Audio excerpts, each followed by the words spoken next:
Дадилката монструм што типаше 2-годишно дете во игротека, занаетот го калела во Дубај.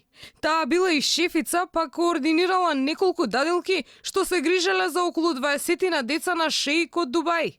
На мајката, чие детенце речиси го трескаше од земја, дадилката постојано и раскажувала за искуството што го стекнала чувајќи ги децата на шеикот.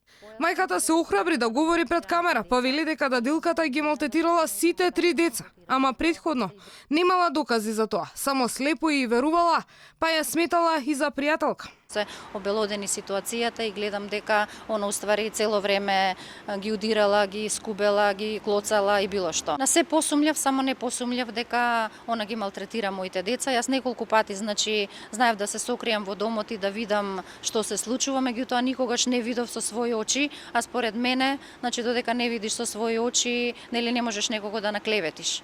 Од агенцијата Дейкер решија да се бранат со молк. Алфа тропна на вратата на агенцијата, преку која е ангажирана дадилката која веќе е зад решетки.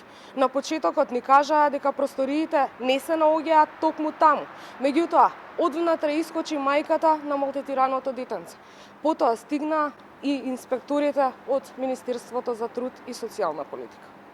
Освен од агенцијата, детали за скандалозниот случај не сака да даде ниту министерката Царовска. На прашање на Алфа, што покажува инспекцијскиот надзор, таа вели дека сите информации ги даваат само на истражните органи. Во моментов, за овој случај и за агенцијата, сметам дека јавното обвинителство си ја води професионално постапката и сите информации кои што ние ги имаме, ги доставуваме до истражните органи и така треба да се одвиваат работите во наредниот период. Но јавноста секако има право час поскоро да дознае дали во оваа агенција, но и во останатите што посредуваат при вработување на дадилки и негувателки, се работи согласно законите.